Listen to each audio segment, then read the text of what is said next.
الحمد لله رب العالمين والصلاة والسلام على سيد المرسلين وعلى آله وصحبه أجمعين أما بعد. محترم سامعین و ناظرین، یوں تو روزہ کے بہت زیادہ فضائل ہیں، اس کی بڑی اہمیت ہے اور اس کی بڑی برکت ہے. روزہ کی برکتوں میں سے سب سے اہم جو برکت ہے وہ یہ ہے کہ اس کے ذریعے سے تمام پچھلے گناہ معاف کر دیے جاتے ہیں. اس کے علاوہ ایک ایسا فضل ہے روزے کا، اس کی ایک ایسی اہمیت ہے جس کے مقابلے میں دوسرے اعمال کی اہمیت نہیں ہے. اور اس اہمیت کا ذکر اللہ کے رسول صلی اللہ علیہ وسلم نے اللہ تبارک و تعالیٰ کی بزبانی کیا ہے. اپنے رب سے اللہ کے رسول صلی اللہ علیہ وسلم نے بیان کیا ہے کہ اللہ تبارک و تعالیٰ فرماتا ہے. اور وہ فضل کیا ہے اس کا ذکر صحیح بخاری، صحیح مسلم اور دیگر حدیث کی کتابوں میں موجود ہے. وہ روایت ابو ہریرہ رضی اللہ تعالیٰ عنہ کی ہے.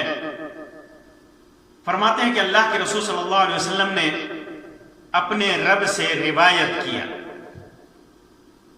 کہ اللہ تبارک و تعالیٰ نے فرمایا کل عمل ابن آدم یضاعف، آدم کی اولاد کا ہر عمل، نیک عمل، اس کا ثواب بڑھایا جاتا ہے، اس کا ثواب بڑھایا جاتا ہے.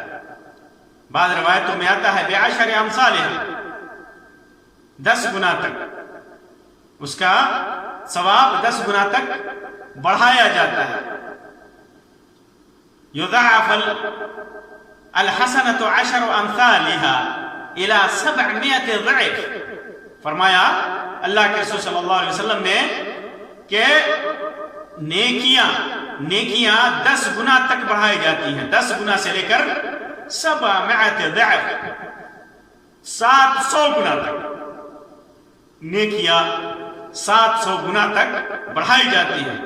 اللہ تبارک و تعالیٰ فرماتا ہے، یہی حدیث قدسی ہے، اسے حدیث قدسی کہا جاتا ہے. اللہ تعالیٰ فرماتا ہے الا الصوم، یعنی تمام نیکیوں میں جتنی بھی نیکیاں ہیں، جتنی بھی عبادتیں ہیں، ان میں مستثنا کر دیا، الگ کر دیا اللہ تبارک و تعالیٰ نے. کہا الا الصوم، ساری نیکیوں کا ثواب 10 گنا سے لے کر کے 700 گنا تک بڑھایا جاتا ہے. الا الصوم، سوائے روزے کے. استثناء کر دیا اللہ تبارک و تعالیٰ نے، چھانٹ دیا اور کہا فَإِنَّهُ لِي، روزہ میرے لیے ہے، بندہ میرے لیے خالص رکھتا ہے. وَأَنَا أَجْزِي بِهِ، میں ہی اس کا بدلہ دوں گا. میں نے، اللہ تبارک و تعالیٰ نے کہا کہ میں نے روزے کا ثواب اپنے پاس رکھا ہے، کتنا دوں گا یہ کسی کو معلوم نہیں. ساری نیکیوں کا ثواب تو بتا دیا کہ 10 گنا سے لے کر کے ثواب ساری نیکیوں کا بڑھتا رہتا ہے، اجر بڑھتا رہتا ہے 700 گنا تک، سوائے روزے کے. اس عدد میں اللہ تبارک و تعالیٰ نے روزے کے ثواب کو محصور نہیں کیا ہے، اس عدد میں باندھ کر نہیں رکھا ہے. اللہ تبارک و تعالیٰ نے فرمایا کہ وہ میرے لیے ہے، میں اس کا ثواب دوں گا. کتنا دوں گا؟ بے حساب دوں گا. کتنا دوں گا یہ صرف مجھے معلوم ہے. انا اجزی بہ، میں ہی اس کو اس کا بدلہ دوں گا، کیونکہ روزہ میرے لیے ہے. یدع شہوتہ وطعامہ من اجلی، کیونکہ وہ اپنی خواہشات نفسانی اور اپنا کھانا پینا میری وجہ سے چھوڑتا ہے، میری وجہ سے چھوڑتا ہے. اور بخاری کی روایت میں ہے کل عمل ابن آدم لہو الا الصوم، ابن آدم کا جو عمل ہوتا ہے، سارا عمل، ساری عبادتیں اس کی اپنی کمائی ہوتی ہے، اس کی اپنا کام ہوتا ہے، وہ اس کے لیے ہے، سوائے روزے کے. فَإِنَّهُ لِي، وہ میرے لیے ہے، وہ میرے لیے ہے، انا اجزی بہی، میں اس کا بدلہ دوں گا۔ اللہ تبارک و تعالیٰ نے بتا دیا، واضح کر دیا کہ روزے دار کو بے تحاشا اجر دے گا۔ اس اجر کو عدد میں نہیں بتایا، تعداد میں نہیں بتایا، ساری عبادتوں کا اجر بتا دیا تعداد میں کہ 10 سے لے کر کے 700 گنا تک دوں گا اس کا اجر، سوائے روزے کے۔ اللہ تبارک و تعالیٰ نے اس کو محصور نہیں کیا، اس کے ثواب کو محصور نہیں کیا۔ ٹھیک ویسے ہی ہے جیسے صبر کرنے والوں کے سلسلے میں اللہ تبارک و تعالیٰ نے فرمایا انما یوفی الصابرون اجرهم بغیر حساب۔ صبر کرنے والوں کے سلسلے میں فرمایا کہ صبر کرنے والے اپنا اجر بغیر حساب دیے جائیں گے۔ کوئی صبر کرنے والوں کا کوئی اجر متعین نہیں ہے کہ 1 نیکی دے گا، 2 نیکی دے گا، 10 نیکی دے گا، 10,000 دے گا، نہیں، بغیر حساب، بلا حساب کے، لا تعداد اللہ تبارک و تعالی اس کا اجر دے گا۔ تو جس طرح صبر کا اجر اللہ تبارک و تعالی نے متعین نہیں رکھا ہے، محصور نہیں رکھا ہے، ویسے ہی روزے کا ثواب بھی اللہ تبارک و تعالی نے متعین نہیں رکھا ہے، بلا حساب دے گا۔ اور ایک چیز بتا دوں کہ صبر میں، روزے میں صبر کی تمام اقسام موجود ہے، صبر کی تمام اقسام موجود ہے۔ بندہ روزے دار بھوکا رہ کر کے صبر کرتا ہے، پیاسا رہ کر کے صبر کرتا ہے، خواہشات نفسانی کو روک کر کے صبر کرتا ہے، اللہ کی عبادتوں پر صبر کرتا ہے، اللہ کی منہیات جن چیزوں سے روک دیا ہے اس سے رک کر کے صبر کرتا ہے۔ روزہ سراپا صبر ہے، تو اس حساب سے بھی اس کا اجر بلا حساب ہے، بلا عدد کے ہے، لا حساب ہے، لا تعداد ہے۔ تو تمام عبادتوں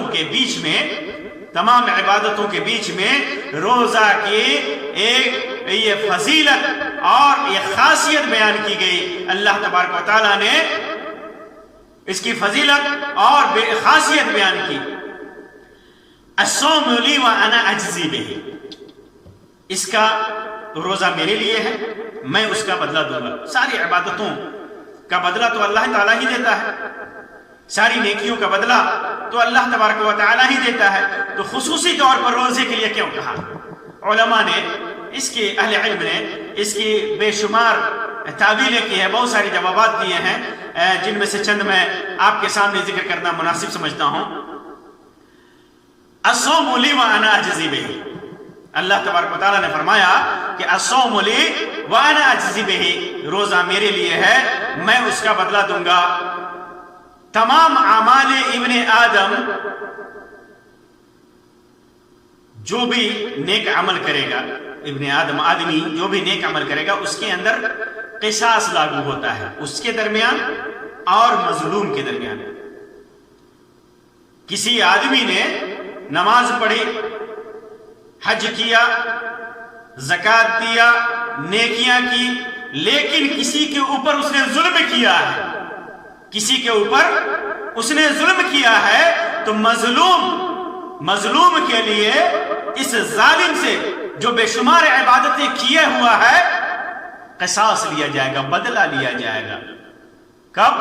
قیامت کے دن، قیامت کے دن اس سے بدلہ لیا جائے گا۔ دنیا میں بچ گیا ہے لیکن قیامت کے دن اس سے بدلہ لیا جائے گا۔ حدیث میں آتا ہے، اللہ کے رسول صلی اللہ علیہ وسلم نے ارشاد فرمایا کہ ایک آدمی قیامت کے دن لایا جائے گا، اس کے پاس اعمال صالحہ کا ڈھیر ہوگا، امثال الجبال، پہاڑوں کی مانند عبادتیں ہوں گی، دنوں رات تہجد پڑھا ہوگا، فرائض کی ادائیگی کی ہوگی، حج کیا ہوگا، زکوٰۃ دیا ہوگا، مخلوق کے ساتھ احسان کیا ہوگا، بے شمار نیکیوں کے ساتھ آئے گا، بے شمار نیکیوں کے ساتھ آئے گا، لیکن اس کے ساتھ ساتھ کیا کیا ہوگا؟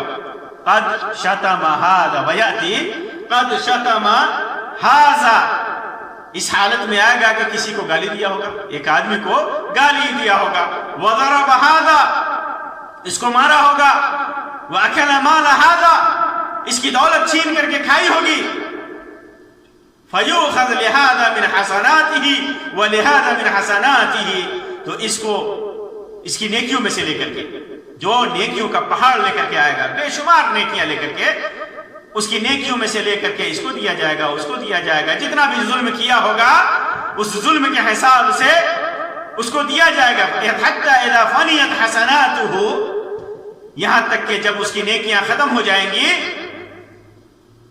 تو لم یبق شیء ولم یبق شیء، اس کے ساتھ کچھ نہیں بچے گا، کوئی نیکی نہیں بچے گی، ساری نیکیاں دے دی جائیں گی، قصاص میں مظلوم کو دے دی جائیں گی، فإنه یؤخذ من سیئات المظلومین، پھر اس کے بعد جس کے پاس ظلم ہوگا، ابھی ظلم جو جتنا کیا ہے وہ ظلم ختم نہیں ہو رہا ہے، وہ ظلم ختم نہیں ہو رہا ہے، سارے نیکیاں اس کی ختم ہو گئی دے کر کے، پھر بھی ظلم باقی ہے، ظلم کی تعداد اتنی ہے، ظلم کا بوجھ اتنا ہے کہ ابھی اس کا قصاص ادا نہیں ہوا، بدلہ ادا نہیں ہوا، تو فَإِنَّهُ يُؤْخَذْ مِنْ سَيِّئَاتِ الْمَظْلُومِينَ، تو جس کے اوپر ظلم کیا ہوگا ان کے گناہوں سے لے کر کے وَتُطْرَحْ لیا جائے گا، وَتُطْرَحْ عَلَيْهِ وَيُطْرَحْ فِي النَّارِ، پھر اس کے اوپر یہ گناہ مظلومین کے گناہ لے کر کے اس کے اوپر ڈال دیا جائے گا، اور پھر اسے اس کی پاداش میں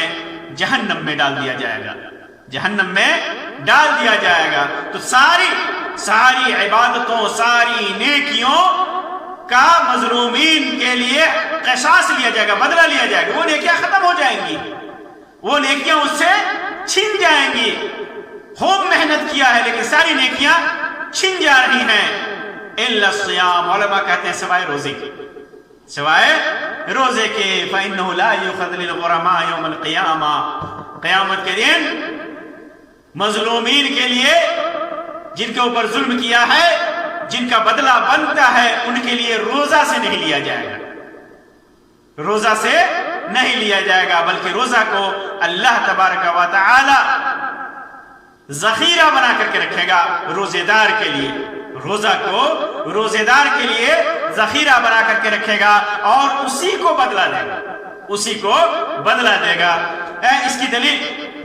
اس کی دلیل صحیح بخاری کی روایت ہے، اسی روایت میں صحیح بخاری کے الفاظ ہیں، لِكُلِّ عَمَلٍ، اللہ کے رسول صلی اللہ علیہ وسلم فرمایا، اللہ تبارک و تعالیٰ سے روایت کرتے ہوئے کہ اللہ تعالیٰ نے فرمایا کہ لِكُلِّ عَمَلٍ کفارہ، کفارہ کا ذکر ہے، ہر عمل کے لیے کفارہ ہے، ہر عمل کا کفارہ ہے، جیسا کہ میں نے اس حدیث میں بیان کیا کہ کفارے کے طور پر مظلوم کو نیک ظالم کے اعمال میں سے لے کر کے دے دیا جائے گا، تو لِكُلِّ عَمَلٍ کفارہ، ہر عمل کا کفارہ ہے، وَالصَّوْمُ لِي، لیکن روزہ کیا ہے؟ اور روزہ میرے لیے ہے، وَأَنَا أَجْزِي بِهِ، میں اس کا بدلہ دوں گا، یعنی اس میں کفارہ نہیں لیا جائے گا۔ تو تمام اعمال میں، بنی آدم کے تمام اعمال میں قصاص لاگو ہوگا، ظلم کے برابر دیا جائے گا، سوائے روزے کے، اللہ تبارک و تعالیٰ اس کی حفاظت کرے گا، اس کے اوپر مظلوم کو جس کے ساتھ ظلم کیا مسلط نہیں کرے گا، اور اللہ تبارک و تعالیٰ کے نزدیک روزہ کا ثواب روزے دار کے لیے ہوگا، روزے دار کے لیے ہوگا۔ یہ مطلب علماء نے بیان کیا ہے، فَإِنَّهُ لِي وَأَنَا أَجْزِي بِهِ کا معنی۔ اور ایک قول اس سلسلے میں اہل علم نے یہ بھی ذکر کیا ہے کہ الصوم لی وانا اجزی بہ، یہ روزہ ایک باطنی عمل ہے، ایک ظاہری عمل نہیں ہے، ایک باطنی عمل ہے جسے صرف اللہ تبارک و تعالی ہی جانتا ہے، اللہ تبارک و تعالی ہی جانتا ہے کہ اس کی نیت میں، اس کے اس کا دل کی نیت سے تعلق ہے، دل کی، آدمی نیت کرتا ہے روزے کے لیے، دل کی نیت کے تعلق سے ہے، انسان اس کو ظاہر نہیں کرتا، اس کو ظاہر نہیں کرتا، جب روزہ رکھتا ہے فجر سے پہلے جب وہ نیت کرتا ہے تو دل سے کرتا ہے، باطنی عمل ہے، تبھی جا کر کے اس کا روزہ پورا ہوتا ہے۔ تمام، بلکہ اس کے خلاف دیگر اعمال ہیں وہ ظاہر ہے، لوگ اس کو دیکھتے ہیں، اس کو دیکھتے ہیں، انسان بھوکا ہے، روزے سے ہے، کون جانتا ہے کہ بھوکا ہے، پیاسا ہے، یا کچھ کھا چکا ہے یا نہیں کھایا ہے، کب وہ پانی میں غوطے لگا کر کے، ڈبکی لگا کر کے پی لے رہا ہے، نہاتے وقت پی لے رہا ہے، گھر میں چھپ کر کے کھا لے رہا ہے، کوئی نہیں جانتا، کوئی نہیں دیکھتا۔ اگر کوئی روزے سے ہو تو لوگوں کے سامنے ظاہر بھی نہیں ہوتا کہ یہ روزے سے ہے، لیکن دیگر اعمال جو ہیں وہ لوگوں کے سامنے ظاہر ہوتے ہیں۔ تمام اعمال جیسے نماز ہے، لوگوں کے سامنے پڑھتا ہے، لوگ دیکھتے ہیں، حج ہے، لوگ دیکھتے ہیں، زکوٰۃ ہے جس کو دیتا ہے وہ آدمی دیکھتا ہے، صدقات و خیرات ہے، یا اسی طرح دیگر اعمال ہیں لوگ دیکھتے ہیں، جو رفاہی کام کرتا ہے، سارے اعمال دیکھتے ہیں لوگ، لیکن روزہ لوگ نہیں دیکھتے۔ انسان ابھی ہم روزے سے ہیں، اگر کون جانتا ہے کہ میں روزے سے ہوں یا نہیں ہوں؟ اگر میں کچھ نہ کھاؤں کچھ نہ پیوں تو کوئی نہیں جانتا۔ کون جانتا ہے؟ صرف ایک اللہ کی ذات جانتا ہے۔ یہ دل کی بات ہے، اسی وجہ سے اللہ تبارک و تعالی نے فرمایا، کیا فرمایا؟ کہ وہ آدمی جو روزے دار ہے، یدعو شہوتہ وطعامہ من اجلی، وہ اپنی شہوت کو اور اپنے کھانے پینے کو میری وجہ سے چھوڑتا ہے۔ دل کا معاملہ ہے، یہ باطنی معاملہ ہے۔ اسی وجہ سے اللہ تبارک و تعالیٰ نے اس کے خلوص کی وجہ سے، اخلاص کی وجہ سے، قلبی نیت کی وجہ سے، باطنی عمل کی وجہ سے اللہ تبارک و تعالیٰ نے کہا کہ فَإِنَّهُ لِي وَأَنَا أَجْزِي بِهِ، وہ میرے لیے ہے، میں اس کا بدلہ دوں گا۔ یہ دوسری تعویل علماء نے کی ہے، اور تیسرا قول اس سلسلے میں علماء کا اس سلسلے میں یہ ہے کہ اللہ تبارک و تعالیٰ نے فرمایا الصوم لی وانا اجزی بہ، اس کا مطلب یہ ہے کہ روزے میں شرک کا دخل نہیں ہوتا، روزہ میں شرک نہیں داخل ہوتا دیگر اعمال کے مقابلے میں۔ جیسے روزہ مشرکین معبودان باطلہ کے لیے نہیں رکھتے، اپنے دیویوں کے لیے، دیوتاؤں کے لیے، اپنے غوث کے لیے، جس کو غوث بناتے ہیں، جھوٹا غوث، اور جو اپنا فریاد رس بناتے ہیں جھوٹا، ان کے لیے روزہ نہیں رکھتے۔ دیگر عبادات کرتے ہیں، جیسے ذبح ہے غیر اللہ کے لیے کیا جاتا ہے، نظر مانا جاتا ہے غیر اللہ کے لیے، اور دعا ہے، خوف ہے، امید ہے۔ مشرکین اپنے اصنام کے لیے، اپنی دیوی دیوتاؤں کے لیے، معبودان باطلہ کے لیے یہ ساری عبادات انجام دیتے ہیں۔ دوسروں کے سامنے سجدہ کرنا، بتوں کے سامنے سجدہ کرنا، رکوع کرنا، ان کے لیے طواف کرنا ہے، ان کے لیے نظر ماننا، ان کے لیے ذبح کرنا، قربانی کرنا، یہ سارے کام کرتے ہیں مشرکین، لیکن روزہ غیر اللہ کے لیے نہیں رکھتے، غیر اللہ کے لیے روزہ نہیں رکھتے۔ وہ اللہ تبارک و تعالیٰ کے لیے روزہ کا عمل جو ہے، یہ عبادت اللہ تبارک و تعالیٰ کے لیے خاص ہے، اس کے اندر شرک داخل نہیں ہوتا۔ اسی وجہ سے چونکہ روزے کے ذریعے مشرکین معبودان باطلہ کا تقرب حاصل نہیں کرتے دیگر عبادات کے مقابلے میں، اسی وجہ سے اللہ تبارک و تعالیٰ نے فرمایا کہ الصوم لی وانا اجزی بہ، روزہ میرے لیے ہے اور میں ہی اس کا بدلہ دوں گا۔ تو یہ روزے کی بہت بڑی فضیلت ہے، صوم کی، روزے کی بہت بڑی فضیلت ہے۔ اتنی بڑی فضیلت اللہ تبارک و تعالیٰ نے کسی دوسری عبادت کو نہیں دیا ہے، خاص اللہ تبارک و تعالیٰ نے اپنے لیے اس کے ثواب کو خاص کر لیا ہے، اپنے لیے اس عمل کو خاص کر لیا ہے۔ کتنا دے گا؟ بے حساب دے گا، بلا عدد کے دے گا۔ اس وجہ سے میرے مسلمان بھائیوں اور بہنوں، ہمیں اللہ تبارک و تعالیٰ کی اس بہترین عبادت کو اس کے لیے خالص کر کے ہمیں انجام دینا چاہیے اور دعا کرنی چاہیے کہ اللہ تبارک و تعالیٰ ہمارے اس روزہ کو خالص کر دے، قرآن و سنت کے مطابق کر دے، اور اس کے اوپر اللہ تبارک و تعالیٰ اپنی رحمت سے بے شمار ثواب سے نوازے۔ آمین یا رب العالمین، وآخر دعوانا ان الحمدللہ رب العالمین، وصلی اللہ علی خیر خلقہ وسلم، والسلام علیکم ورحمۃ اللہ وبرکاتہ۔